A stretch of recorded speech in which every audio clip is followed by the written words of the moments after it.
The TicWatch Pro 5 is one of those watches I think looks really cool and that some of my friends have even commented on when they notice it has two different screens. One ultra low powered one to extend the battery life while still providing an always on display, and a normal AMOLED display for when I actually use it. Now this is all very clever, but the actual performance of this watch in terms of health and sports tracking is not exactly what I'd hoped for. But of course you should judge yourself based on the data I'll share in this video. In this video we'll test the heart rate tracking performance during different exercises like running, cycling and weightlifting, and we'll also evaluate the sleep stage tracking performance and the GPS consistency. Let's get to it. Hello everyone, for those of you that are new to the channel, my name is Rob and I'm a postdoctoral scientist specializing in biological data analysis. Now as you might know, I don't like going through the specs of watches. For that you should just check out the manufacturer's website or some other reviewers. In this video I want to focus on independent testing, but first a quick disclosure. Mobvoidis sent me this watch for free, but I have no obligations to test it and they did not get any influence or even see the video before release. With that out of the way, let's get to the testing. We will start by looking at the heart rate tracking performance of the TicWatch Pro 5 during indoor cycling, which is a relatively easy exercise for a watch to track, given that there's limited movement and lack of tension on my arm. And this right here is an overview of the results. Now to test the performance, I'll compare the heart rate measurements of the TicWatch Pro 5 against the Polar H10 ECG chest strap, which can generally record my heart rate very accurately. Now each dot here is a single heart rate measurement, with on the horizontal axis the value according to the Polar H10 ECG chest strap, and on the vertical axis the value according to the TicWatch Pro 5. And the closer the points are to this blue line, the better the agreement, and the darker black the color, the more dots that there are. And as you can see, there are indeed many points close to the blue line, which is good, meaning that quite often the watch detected a heart rate close to that of the ECG chest strap. However, there is this cloud of points right here below the blue line. This indicates that in these moments the TicWatch Pro 5 detected a too low heart rate. So according to the ECG chest strap, my heart rate was around 160 BPM, but the TicWatch Pro 5 detected a heart rate of about 100 BPM. We can also see that the correlation up here is okay, though definitely not great. The correlation cannot be higher than 1, and a correlation of 0.79 isn't that good compared to the competition. But let's take a look at the individual rides to see what's going on with this cloud of points here. And here we have the first example interval spinning session I wanted to share with you, where we see a pretty decent agreement between the TicWatch Pro 5 and the ECG chest strap. Now along the horizontal axis we have the time, and my heart rate is along the vertical axis, with in blue-green my heart rate according to the Polar H10 ECG chest strap, and in red my heart rate according to the TicWatch Pro 5. And for this ride it seems it did a pretty decent job, but there were two moments where it struggled. Right here it kept detecting a too high heart rate, and right here it kept detecting a too low heart rate. So in both cases there was a change in heart rate. Here it dropped and here it increased, and the TicWatch Pro 5 couldn't fully detect that. And it's actually this second phenomenon, so having a delay in detecting a big increase in my heart rate, that I see quite often. So also during this second spinning session we see 2 times the delay in picking up an increase in my heart rate, and a slight delay right here in detecting a decrease in my heart rate. For this spinning session it's even more severe. Several times it fully missed a peak in my heart rate. And this is what we generally see. Some sessions are quite okay, like this one with only minor deviations, whereas others are quite a bit worse, and in this case there's even missing data right here. But I would basically say that all the rides I did have some issues. Some are worse like this one, and some are a bit better like this one, but all of them show some kind of small issue at least. So that doesn't look too great for the TicWatch Pro 5. It is quite interesting though that where most watches struggle to detect the dips in my heart rate, the TicWatch mostly just struggles to detect those fast increases in my heart rate. However, how does this compare to the other watches out there? Let's take a look. And that overview is displayed right here. Now the correlation value I was talking about before is the metric we will use for this, which is displayed along the horizontal axis right here. And we want that value to be as close to 1 as possible. And on the vertical axis, I ordered the watches from worst to best. So the further to the right and the higher a device is, the better is its correlation with the reference device. And here I marked the TicWatch Pro 5 in red. And as you can see, it's somewhere in the lower class of watches, but it's a bit difficult to read. So let's zoom in a bit so we can read those labels better. And that zoomed in view is displayed right here. So these are just the watches with a correlation of 0.7 or higher. And as you can see, the TicWatch Pro 5 is really amongst the poorer performing watches. It's actually very close to the TicWatch Pro 3 Ultra, which was also not doing very well, and even about as good as the Oura Ring, which is not very good in general for heart rate tracking, but good for general health tracking instead. And there's quite a few better performing watches out there. And if we zoom into just the best performing watches, so just those with a correlation of 0.9 or higher, we can see that some of the best performers are Apple watches, but for instance also some Huawei devices. The Google Pixel Watch 2 and Fitbit Charge 6 are also doing quite okay, and some other decent devices include, for instance, the Garmin Epix 2 Pro and the Garmin Fenix 7 Pro. But you can judge for yourself based on the individual sessions that I showed you and based on this overview if the TicWatch Pro 5 is good enough for you. Okay, so overall, this honestly just isn't great. It does give some impression of my heart rate, but it detects a way too low heart rate for a significant part of the rides. However, maybe it's better for other exercises. So let's now take a look at the next most difficult exercise for a watch to track, running outside. Now, running outside increases the bumpiness during the exercise. However, there's still little tension on my arm and wrist, so it's only slightly harder for a watch to get a clean heart rate signal. Let's see how the TicWatch Pro 5 did. Interestingly, we again see many points close to the blue line, but now instead of having points below it, there's this cloud of points above the blue line. And I have some idea what's going on here, but I'll get to that in a second. We can also see that this R value, the correlation, is a bit lower compared to what we saw before, now being 0.74. However, looking at the individual runs will really help us understand what's going on right here. And here we have one such example with again the TicWatch Pro 5 in red. And as you can see right here near the end, it detected a way too high heart rate, but this is still a quite good example. A lot of other runs were quite a bit worse, like this one right here, for instance, where for a large part of the run it detected a too high heart rate. And some runs like this one were even worse. Here we see that for most of the run it detected a way too high heart rate. And what's probably going on here is a phenomenon known as cadence lock, which means that instead of measuring my heart rate, it measures the frequency at which I'm running, so my cadence. And we can actually check this. So we see it detects a heart rate of about 160, 170 BPM. And if we now look at my cadence during this run as measured by a Coros running pod, we can indeed see that my cadence was around 165. So exactly what the TicWatch Pro 5 was measuring. So it might indeed be that the TicWatch Pro 5 is measuring cadence sometimes instead of heart rate. And again, this is a similar overview to before, where we want the watches to be as much to the top right as possible. And as you can see, also for running, the TicWatch Pro 5 is amongst the poorer performing watches. Again, Apple watches are the best, but also for instance the Coros Pace 3 and the Pixel Watch 2 are doing quite okay. Or if you want to go a bit cheaper, the Huawei Watch Fit 2 is for instance also quite good. So for running, the TicWatch Pro 5 shows some major issues. Because of likely cadence lock, many of the heart rate measurements the TicWatch Pro 5 took seem invalid. However, let's now move on to the next exercise and look at the performance during outdoor cycling.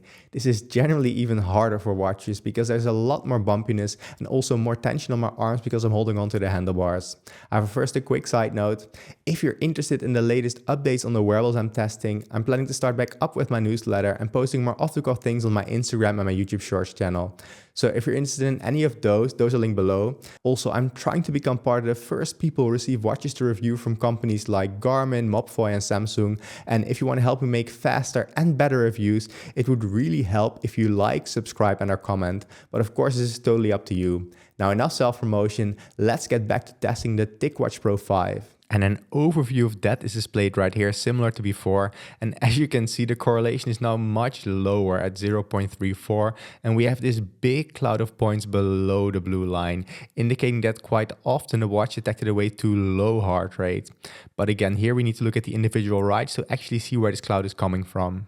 And here we have the first example bike ride with again the reference in blue-green and the TicWatch Pro 5 in red. And this one actually doesn't look too bad. For most of the ride, the TicWatch Pro 5 was pretty much spot on with some minor deviations right here and right here. But for most other rides, it doesn't look that good. For instance, this ride right here, the TicWatch Pro 5 kept detecting a way too low heart rate. And that's also true for this ride right here, for instance, and also this ride right here. So the TicWatch Pro 5 really seems to suffer. But again, let's put these results into perspective and compare the results for the TicWatch Pro 5 to that of many other watches out there. And that overview is displayed right here. And again, the TicWatch Pro 5 marked in red is amongst the poorer performing watches. It's really as bad as some Amazfit devices in this case, so really not that good. If we look at the other TicWatch that I tested before, the TicWatch Pro 3 Ultra, it's quite close to the TicWatch Pro 5. So at least when testing it on myself, I don't see any improvement of the TicWatch Pro 5 compared to the TicWatch Pro 3 Ultra. But of course, keep in mind that with any of my testing, results could be different for you because you have your own unique physiology.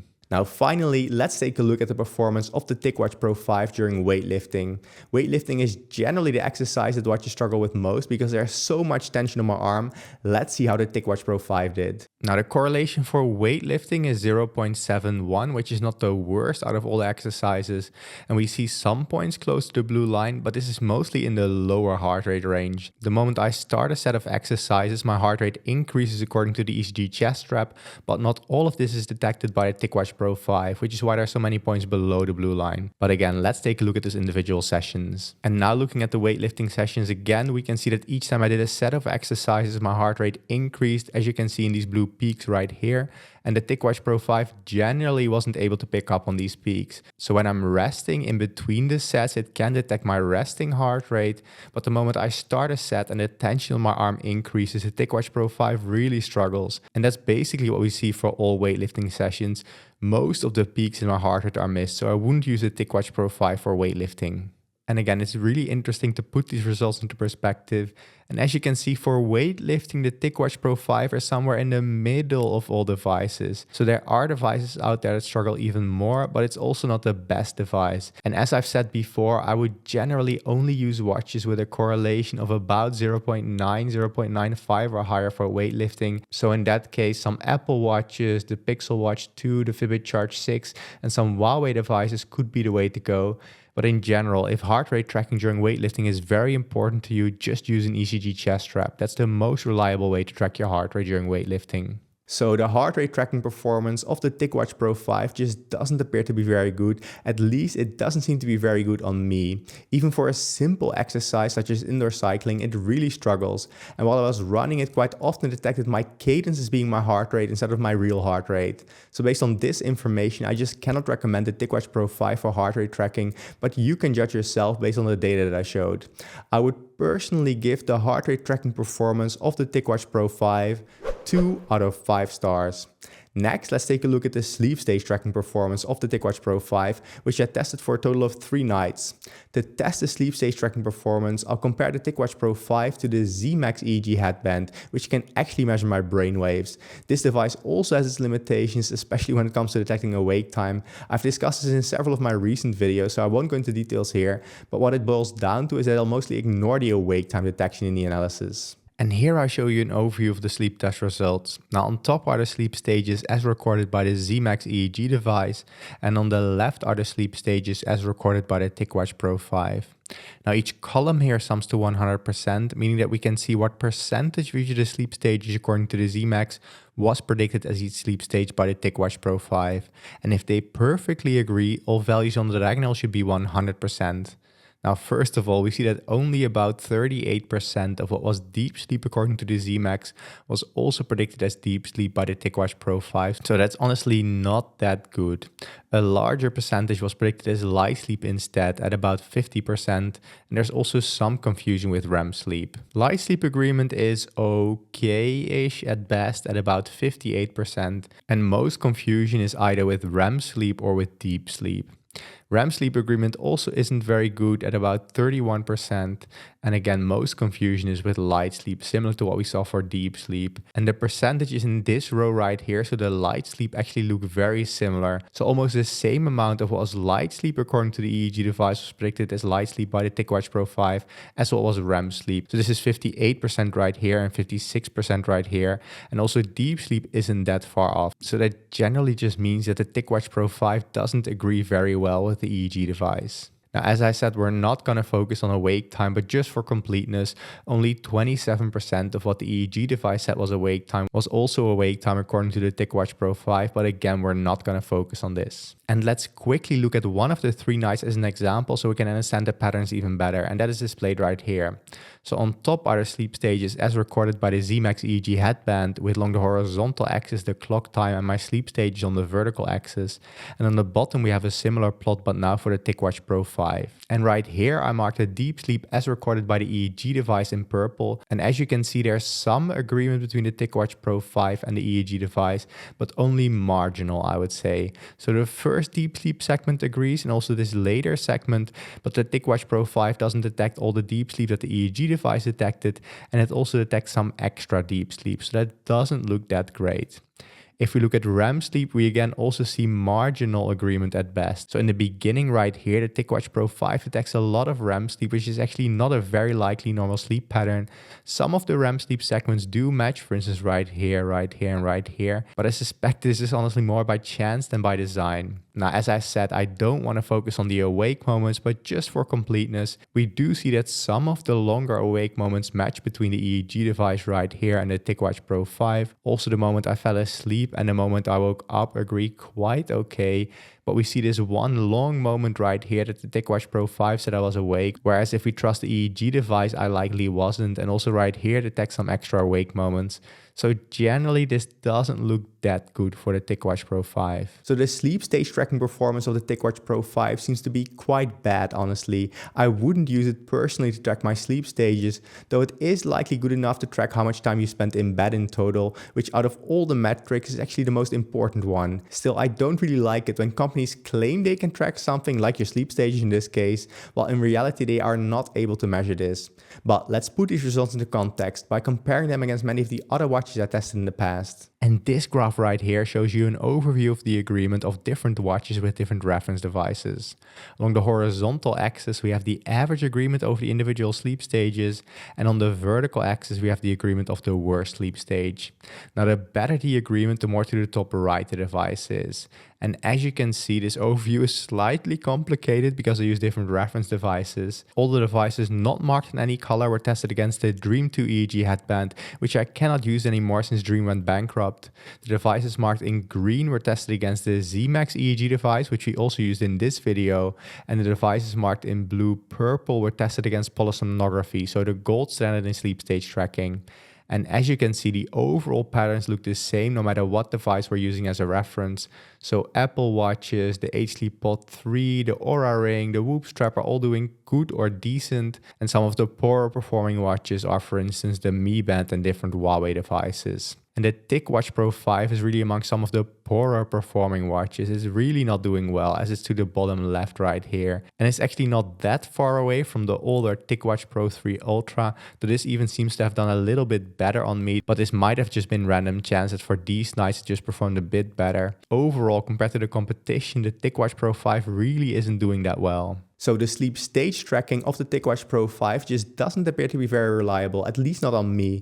Like I said, this is not a device I would use myself, but keep in mind that my results might not completely translate to you, since everybody has unique features to the physiology. Still, I expect that the algorithm that the TicWatch Pro 5 is using for sleep stage tracking just isn't very good. Overall, based on the data I have, I'd give the sleep stage tracking performance 2 out of 5 stars. For the next test, let's take a look at the GPS tracking performance of the TicWatch Pro 5. I tested the GPS tracking by biking my usual commute several times and observing whether the GPS tracking readings are consistent, which is good, or if there's significant variation, which could indicate a problem. And here you can see the results for 5 times I cycled to work, where each green marker here indicates the moment that the watch connected the GPS signal. Now I actually always started my ride right on the corner here, and for some reason most of the time the watch connected the GPS signal a bit further away from there, so I'm not sure what's going on there. Most watches are quite good at least getting the position right, so it's already a bit off to start with, but then as the ride proceeds it looks okay, I would say. The signals are relatively consistent, so not too bad. Though one time it took a bit of time for the watch to acquire the signal. So one time it took all the way until here before it acquired the signal. But if we look at the consistency between the signals, it's actually okay. It's not the best I've ever seen, but it's relatively consistent, but you can judge yourself. There is some deviation. You can see that 2 of the lines are a bit to the left and 3 are a bit to the right, but still it's okay-ish, I would say. It's not terrible, but also not good. Also right here, one of the rides really deviates quite a bit, but we've seen that for more watches. In this area, they struggle quite a bit. So overall, not great, but also not terrible. It will give you a general impression, it seems. But let's now also take a look at the number of times I cycled back from work. So right here, you can see the results for 8 times I cycled back from work. And I always started my ride either right here or right here. So you can see that 5 out of 8 times it acquired the signal almost instantly. One time I started it right here and it took a bit of time for it to acquire the signal until right here, and twice it took until right here and right here. I'm not sure if I started this right and this right in this area or this area, but both times it took a bit of time to acquire the signals. It wasn't instant. Then looking at the consistency between the signals, we do see quite some deviation right here in the beginning, but later on it already looks a bit better, though not great for sure. You can see it does go through some buildings right here, so it's not really accurately on the road right here, and there's quite some deviation right here. At least one of the signals is deviating quite a bit more. Then here it looks okay with more deviation right here, relatively okay consistency right here, and still quite some deviation right here and also right here. Here we really see that the signals deviate quite a bit, though surprisingly right here near the radio station it isn't quite as bad as we've seen for other watches. And then later on right here the signals are again a bit more consistent. So I would say it's doing mediocre. It's not terrible, but definitely not great as well. So the GPS tracking performance of the TicWatch Pro 5 is okay-ish, I would say. It will give you an account of the route that you took, but there definitely appears to be a significant amount of noise in the signal. The GPS test is a test I find quite difficult to quantify, but based on my experience with other devices, this type of performance feels average. I would therefore give the GPS tracking performance of the TicWatch Pro 5 between 2.5 and maybe even 3 out of 5 stars, but probably close to 2.5. Now, before getting to my final conclusions, there are of course limitations to my testing. First of all, I'm the only subject I tested the watch on, so to some degree the results will be influenced by my particular physiology. Second, I could only test it for a limited amount of time with the current firmware, and maybe things will change over time. Still, with the firmware that I used, I can say with some certainty that I don't think that the heart rate and sleep tracking of the TicWatch Pro 5 is that good, and that the GPS tracking is mediocre at best. Therefore, overall, I'd give the TicWatch Pro 5 between 2 and maybe 2.5 out of 5 stars, but again, probably closer to 2 stars. Now, I'm not sure if Mopfo will ever send me devices again based on this review, but this is my honest opinion. For the price, I think at the moment you can definitely get better devices. I would personally, for instance, rather get a Forerunner 255, for instance, if GPS tracking and a good ecosystem was my focus. Or if it was on iOS and I wanted a great smartwatch with great tracking, I'd get an Apple Watch SE. If I had a higher budget and I just wanted health tracking, I'd get an Oura Ring. And if I wanted a compromise between health and sports tracking, I would probably get a Whoop strap. Finally, for cheap and decent sleep stage tracking, I'd probably get a cheaper Fitbit. If you do decide to get a Garmin Forerunner 255, an Apple Watch, an H-Sleep Pod 3, which also has great sleep tracking but is quite expensive, a Whoop strap, an Oura Ring, another device, or anything at all on Amazon for that matter, even something as small as toilet paper, want to potentially save some money and at the same time support the channel, there are different affiliate and non-affiliate links in the description below. They do not cost you any extra and some even provide a discount. Also, given that you watched this whole video on the TicWatch Pro 5, check out this video on the first Amazfit watch that doesn't have horrible heart rate tracking. Thank you so much for watching and catch you in the next video.